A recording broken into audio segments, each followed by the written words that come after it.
ஆண்டவராகிய இயேசு கிறிஸ்துவின் நாமத்தில் நான் உங்களை வாழ்த்துகிறேன். இந்த நாள் வாசிக்க வேண்டிய வேத பகுதி மத்தேயு 11-13 வரை. மத்தேயு 11. இயேசு தம்முடைய 12 சீஷர்களுக்கும் கட்டளை கொடுத்து முடித்த பின்பு அவர்களுடைய பட்டணங்களில் உபதேசிக்கவும் பிரசங்கிக்கவும் அவ்விடம் விட்டு போனார். அத்தருணத்தில் காவலில் இருந்த யோவான் கிறிஸ்துவின் கிரியைகளை குறித்து கேள்விப்பட்டு தன் சீஷரில் 2 பேரை அழைத்து, வருகிறவர் நீர்தானா அல்லது வேறொருவர் வர காத்திருக்க வேண்டுமா என்று அவரிடத்தில் கேட்கும்படி அனுப்பினான். இயேசு அவர்களுக்கு பிரதியுத்தரமாக, நீங்கள் கேட்கிறதையும் காண்கிறதையும் யோவானிடத்தில் போய் அறிவியுங்கள். குருடர் பார்வை அடைகிறார்கள், சப்பானிகள் நடக்கிறார்கள், குஷ்டரோகிகள் சுத்தமாகிறார்கள், செவிடர் கேட்கிறார்கள், மரித்தோர் எழுந்திருக்கிறார்கள், தரித்திரருக்கு சுவிசேஷம் பிரசங்கிக்கப்படுகிறது. என்னிடத்தில் இடரல் அடையாதிருக்கிறவன் எவனோ அவன் பாக்கியவான் என்றார். அவர்கள் போன பின்பு இயேசு யோவானை குறித்து ஜனங்களுக்கு சொன்னது என்னவென்றால், எதை பார்க்க வனாந்தரத்துக்கு போனீர்கள்? காற்றினால் அசையும் நாணலையோ? அல்லவென்றால் எதை பார்க்க போனீர்கள்? மெல்லிய வஸ்திரம் தரித்த மனுஷனையோ? மெல்லிய வஸ்திரம் தரித்திருக்கிறவர்கள் அரசர் மாளிகைகளில் இருக்கிறார்கள். அல்லவென்றால் எதை பார்க்க போனீர்கள்? தீர்க்கதரிசியோ? ஆம், தீர்க்கதரிசியை பார்க்கிலும் மேன்மையுள்ளவனையே என்று உங்களுக்கு சொல்லுகிறேன். அதெப்படி எனில், இதோ நான் என் தூதனை உமக்கு முன்பாக அனுப்புகிறேன். அவன் உமக்கு முன்பே போய் உமது வழியை ஆயத்தம் பண்ணுவான் என்று எழுதிய வாக்கியத்தால் குறிக்கப்பட்டவன் இவன்தான். ஸ்திரீகளிடத்திலே பிறந்தவர்களில் யோவான் ஸ்நானனை பார்க்கிலும் பெரியவன் ஒருவனும் எழும்பினதில்லை. ஆகிலும் பரலோக ராஜ்யத்தில் சிறியவனாயிருக்கிறவன் அவனிலும் பெரியவனாயிருக்கிறான் என்று உங்களுக்கு மெய்யாகவே சொல்லுகிறேன். யோவான் ஸ்நானம் காலம் முதல் இதுவரைக்கும் பரலோக ராஜ்யம் பலவந்தம் பண்ணப்படுகிறது. பலவந்தம் பண்ணுகிறவர்கள் அதை பிடித்து கொள்ளுகிறார்கள். நியாயப்பிரமாணமும் தீர்க்கதரிசிகள் யாவரும் யோவான் வரைக்கும் தீர்க்க தரிசனம் உரைத்ததுண்டு. நீங்கள் ஏற்றுக்கொள்ள மனதாயிருந்தால் வருகிறவனாகிய எலியா இவன்தான். கேட்கிறதற்கு காதுள்ளவன் கேட்க கடவன். இந்த சந்ததியை யாருக்கு ஒப்பிடுவேன்? சந்தை வெளிகளில் உட்கார்ந்து தங்கள் தோழரை பார்த்து, உங்களுக்கு குழல் ஊதினோம், நீங்கள் கூத்தாடவில்லை, உங்களுக்காக புலம்பினோம், நீங்கள் மாரடிக்கவில்லை என்று குறை சொல்லுகிற பிள்ளைகளுக்கு ஒப்பாயிருக்கிறது. எப்படி எனில், யோவான் போஜனபானம் பண்ணாதவனாய் வந்தான். அதற்கு அவர்கள், அவன் பிசாசு பிடித்திருக்கிறவன் என்றார்கள். மனுஷகுமாரன் போஜனபானம் பண்ணுகிறவராய் வந்தார். அதற்கு அவர்கள், இதோ போஜன பிரியனும் மதுபான பிரியனுமான மனுஷன் ஆயக்காரருக்கும் பாவிகளுக்கும் சிநேகிதன் என்கிறார்கள். ஆனாலும் ஞானமானது அதன் பிள்ளைகளால் நீதியுள்ளதென்று ஒப்புக்கொள்ளப்படும் என்றார். அப்பொழுது தமது பலத்த செய்கைகளில் அதிகமானவைகளை செய்ய கண்ட பட்டணங்கள் மனம் திரும்பாமற் போனபடினால் அவைகளை அவர் கடிந்து கொள்ளத் தொடங்கினார். கோராசினே, உனக்கு ஐயோ! பெத்சாய்தாவே, உனக்கு ஐயோ! உங்களில் செய்யப்பட்ட பலத்த செய்கைகள் தீருவிலும் சீதோனிலும் செய்யப்பட்டிருந்ததானால் அப்பொழுதே ரெட்டுடுத்தி சாம்பலில் உட்கார்ந்து மனம் திரும்பியிருப்பார்கள். நியாய தீர்ப்பு நாளிலே உங்களுக்கு நேரிடுவதை பார்க்கிலும் தீருவுக்கும் சீதோனுக்கும் நேரிடுவது லகுவாயிருக்கும் என்று உங்களுக்கு சொல்லுகிறேன். வான பரியந்தம் உயர்த்தப்பட்ட கப்பர்நகுமே, நீ பாதாள பரியந்தம் தாழ்த்தப்படுவாய். உன்னில் செய்யப்பட்ட பலத்த செய்கைகள் சோதோமிலே செய்யப்பட்டிருந்ததானால் அது இந்நாள் வரைக்கும் நிலைத்திருக்கும். நியாய தீர்ப்பு நாளிலே உனக்கு நேரிடுவதை பார்க்கிலும் சோதோம் நாட்டிற்கு நேரிடுவது லகுவாயிருக்கும் என்று உங்களுக்கு சொல்லுகிறேன் என்றார். அந்த சமயத்தில் இயேசு சொன்னது, பிதாவே, வானத்துக்கும் பூமிக்கும் ஆண்டவரே, இவைகளை ஞானிகளுக்கும் கல்விமான்களுக்கும் மறைத்து பாலகருக்கு வெளிப்படுத்தினபடியால் உம்மை ஸ்தோத்தரிக்கிறேன். ஆம் பிதாவே, இப்படி செய்வது உம்முடைய திருவுளத்துக்கு பிரியமாயிருந்தது. சகலமும் என் பிதாவினால் எனக்கு ஒப்பு கொடுக்கப்பட்டிருக்கிறது. பிதா தவிர வேறொருவனும் குமாரனை அறியான். குமாரனும் குமாரன் எவனுக்கு அவரை வெளிப்படுத்த சித்தமாயிருக்கிறாரோ அவனும் தவிர வேறொருவனும் பிதாவை அறியான். வருத்தப்பட்டு பாரம் சுமக்கிறவர்களே, நீங்கள் எல்லாரும் என்னிடத்தில் வாருங்கள், நான் உங்களுக்கு இளைப்பாறுதல் தருவேன். நான் சாந்தமும் மனத்தாழ்மையுமாயிருக்கிறேன். என் நுகத்தை உங்கள் மேல் ஏற்றுக்கொண்டு என்னிடத்தில் கற்றுக்கொள்ளுங்கள். அப்பொழுது உங்கள் ஆத்துமாக்களுக்கு இளைப்பாறுதல் கிடைக்கும். என் நுகம் மெதுவாயும் என் சுமை லகுவாயும் இருக்கிறது என்றார். மத்தேயு 12வது அதிகாரம். அக்காலத்திலே இயேசு ஓய்வு நாளிலே பயிர் வழியே போனார். அவருடைய சீஷர்கள் பசியாயிருந்து கதிர்களை கொய்து தின்னத் தொடங்கினார்கள். பரிசேயர் அதை கண்டு அவரை நோக்கி, இதோ ஓய்வு நாளில் செய்யத்தகாததை உம்முடைய சீஷர்கள் செய்கிறார்களே என்றார்கள். அதற்கு அவர், தாவீதும் அவனோடு இருந்தவர்களும் பசியாயிருந்த போது செய்ததை நீங்கள் வாசிக்கவில்லையா? அவன் தேவனுடைய வீட்டில் பிரவேசித்து ஆசாரியர் தவிர வேறொருவரும் புசிக்கத்தகாத தேவ சமூகத்து அப்பங்களை தானும் தன்னோடிருந்தவர்களும் புசித்தார்களே. அன்றியும் ஓய்வு நாட்களில் ஆசாரியர்கள் தேவாலயத்தில் ஓய்ந்திராமல் ஓய்வு நாளை வேலை நாளாக்கினாலும் குற்றமில்லாதிருக்கிறார்கள் என்று நீங்கள் வேதத்தில் வாசிக்கவில்லையா? தேவாலயத்திலும் பெரியவர் இங்கே இருக்கிறார் என்று உங்களுக்கு சொல்லுகிறேன். பலியை அல்ல, இரக்கத்தையே விரும்புகிறேன் என்பதன் கருத்து இன்னதென்று அறிந்தீர்களானால் குற்றமில்லாதவர்களை நீங்கள் குற்றப்படுத்த மாட்டீர்கள். மனுஷகுமாரன் ஓய்வு நாளுக்கும் ஆண்டவராய் இருக்கிறார் என்றார். அவர் அவ்விடம் விட்டு போய் அவருடைய ஜெப ஆலயத்தில் பிரவேசித்தார். அங்கே சூம்பின கையுடைய மனுஷன் ஒருவன் இருந்தான்.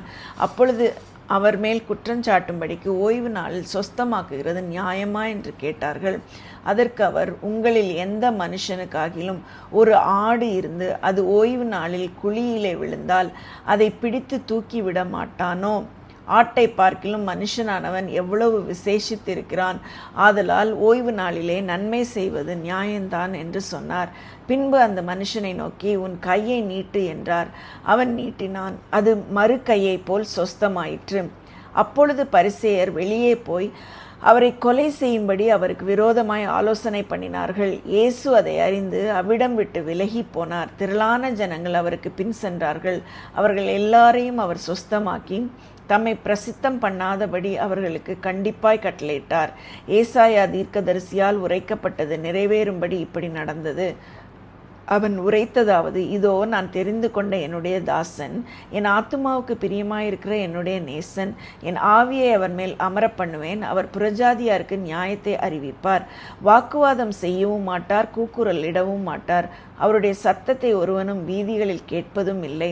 அவர் நியாயத்திற்கு ஜெயம் கிடைக்க பண்ணுகிற வரைக்கும் நெறிந்த நாளினை முறிக்காமலும் மங்கி எறிகிற தீயை அணைக்காமலும் இருப்பார். அவருடைய நாமத்தின் மேல் புறஜாதியார் நம்பிக்கையாயிருப்பார்கள் என்பதே. அப்பொழுது பிசாசு பிடித்த குருடும் ஊமையுமான ஒருவன் அவரிடத்தில் கொண்டு வரப்பட்டான். குருடும் ஊமையுமானவன் பேசவும் காணவும் தக்கதாக அவனை சொஸ்தமாக்கினார். ஜனங்கள் எல்லாரும் ஆச்சரியப்பட்டு, தாவீதின் குமாரன் இவர்தானோ என்றார்கள். பரிசேயர் அதை கேட்டு, இவன் பிசாசுகளின் தலைவனாகிய பெயல்செபூலினாலே பிசாசுகளை துரத்துகிறானே அல்லாமல் மற்றபடி அல்ல என்றார்கள்.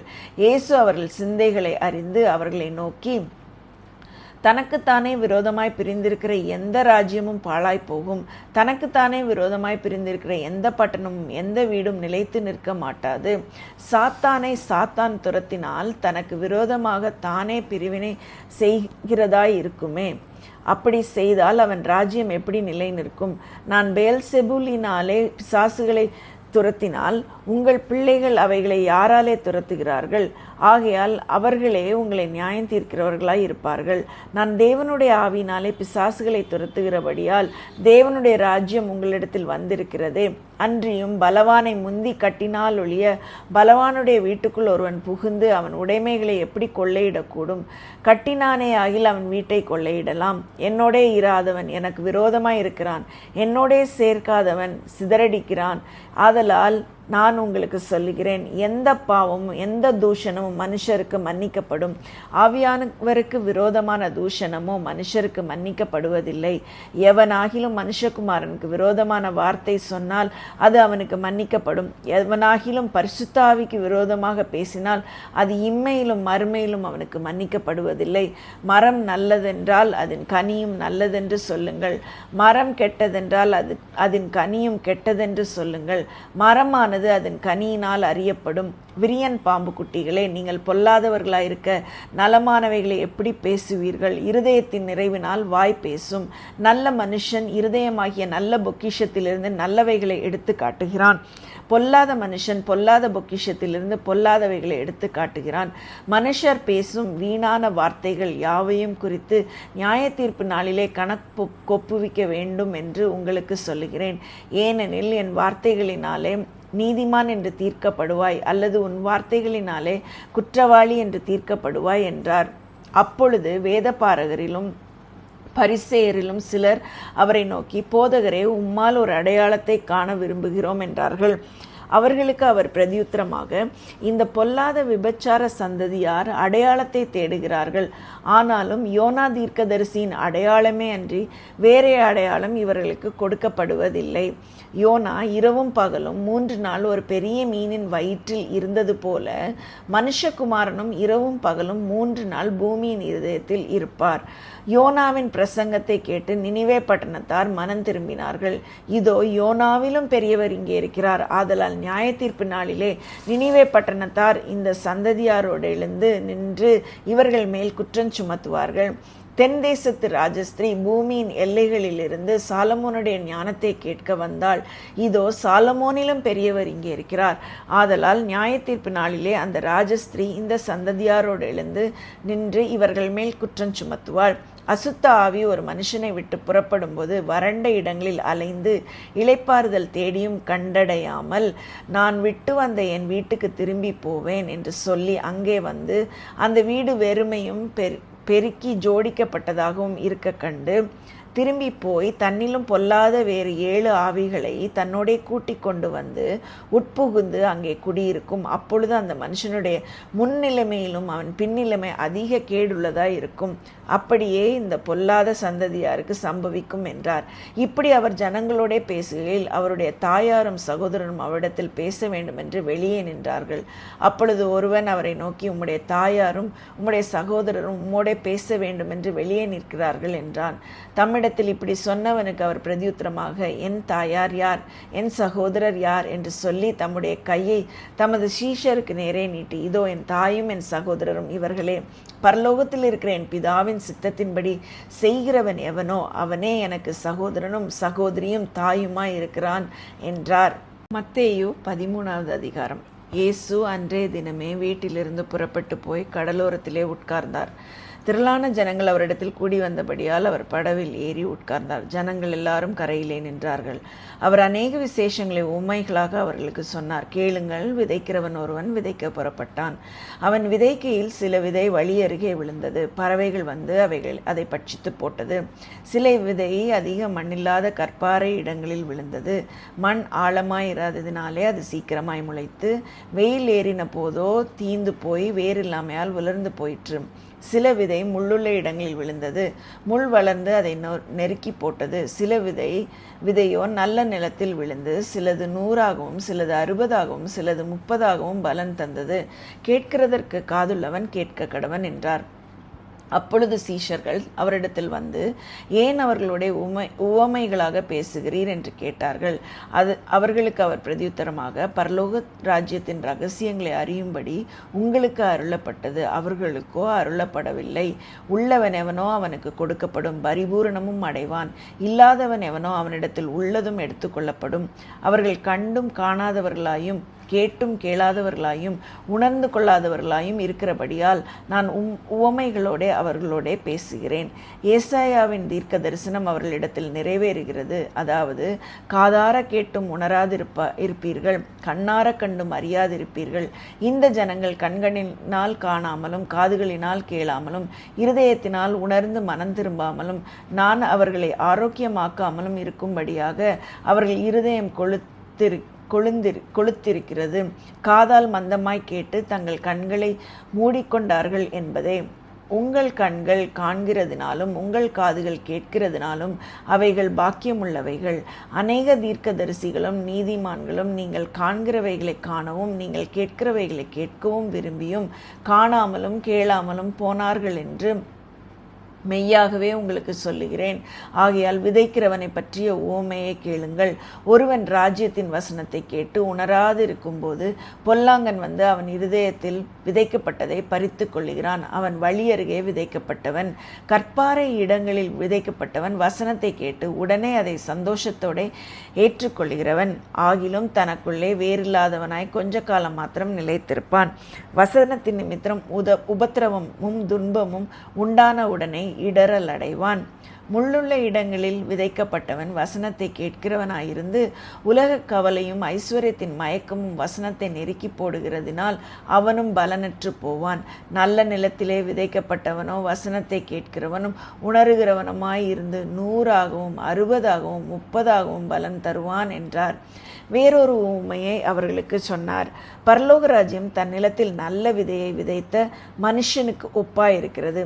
மனுஷர் நித்திரை பண்ணுகையில் அவருடைய சத்துரு வந்து கோதுமைக்குள் களைகளை விதைத்து விட்டு போனான். பயிரானது வளர்ந்து கதிர்விட்ட போது களைகளும் காணப்பட்டது. வீட்டெஜமானுடைய வேலைக்காரர் அவனிடத்தில் வந்து, ஆண்டவனே, நீர் உமது நிலத்தில் நல்ல விதையை விதைத்தீர் அல்லவா?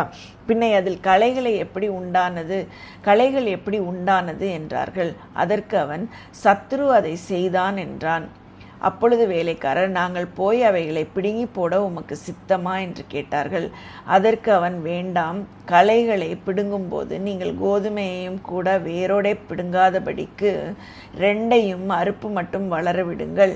அறுப்பு காலத்தில் நான் அறுக்கிறவர்களை நோக்கி, முதலாவது களைகளை பிடுங்கி அவைகளை சுட்டரிக்கிறதற்கும் கட்டுகளாக கட்டுங்கள், கோதுமையையோ என் களஞ்சியத்தில் சேர்த்து வையுங்கள் என்பேன் என்று சொன்னான் என்றார்.